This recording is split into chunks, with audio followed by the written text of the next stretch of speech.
पद्धतीनं दूषित पाणी प्यायल्यानं सोलापुरात एका महिलेचा मृत्यू झालेला आहे। 40 ते 50 जणांची प्रकृती सुद्धा बिघडलेली आहे। बोरिंगच्या पाण्यामध्ये गटाराचं पाणी मिसळलं गेलं आणि त्यामुळे हा सगळा प्रकार घडलाय। SB आयकॉन नावाच्या इमारतीतील रहिवाशांची प्रकृती बिघडली आहे। उलटी, जुलाब, पोटदुखीच्या त्रासानं सगळे जण बेजार झालेत आणि एका महिलेचा तर मृत्यू झालेला आहे। सोलापुरातली अत्यंत धक्कादायक अशी ही घटना आपण पाहतोय। दूषित पाणी जे सध्या त्याचा पुरवठा केला जातोय त्यामुळे नागरिकांच्या जीवावरती ते बेततंय। बोरिंगच्या पाण्यामध्ये गटाराचं पाणी मिसळलं गेलंय म्हणून एका महिलेला आपला जीव गमवावा लागलाय, तर 40 ते 50 जणांची प्रकृती बिघडलेली आहे। अत्यंत बेजार झाले ते उलटी, जुलाब, पोटदुखीच्या त्रासानं।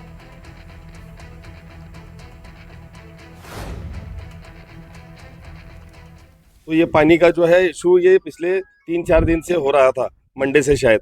तो जिस दिन हमको पता चला हमने आदमी भेजे, उस दिन रॉडिंग वगैरह किए और उसमें से मतलब उसका पानी निकाल लिया। लेकिन जब तक वो बोर जो है और जो पानी की टाकी है इनकी, ये ऑब्जर्व किए थे और ये लोग जो फिल्टर करके पानी पिए, ये पानी की वजह से यहाँ के 30-40 लोग बीमार पड़ गए। इसका टेस्ट वगैरह हमारे आरोग्य खाते महापालिका के और यहाँ के जो डॉक्टर है, चेयरमैन, ये लोग मिलकर इलाज कर रहे थे।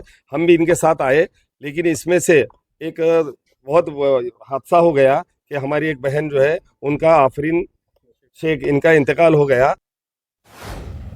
सदरचा भाग हा विभागीय कार्यालय 5च्या अंतर्गत आहे। त्याच्यामध्ये 30च्या वर फ्लॅट आहेत त्याच्यामध्ये आणि फक्त 3 नळ आहेत आणि त्यांची तक्रार होती बोरला पाणी घाण येऊन त्रास झाला।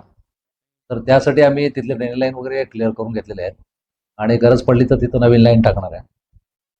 बाकी आज नळाच्या पाण्याची आज ओटी टेस्टवर घेतलेले आहे आम्ही नळाची। आमच्याकडे फक्त एकच मागणी आहे, मला वाटतं ते पेंडर साहेब कोणीतरी आलते मागणी अशी आहे की स्वतःहून लक्ष घालायला पाहिजे स्वतःहून, जेणेकरून ते हे। आणि दुसरी गोष्ट असं आहे की आम्ही महानगरपालिका आम्हाला म्हणतात की निधी नाही,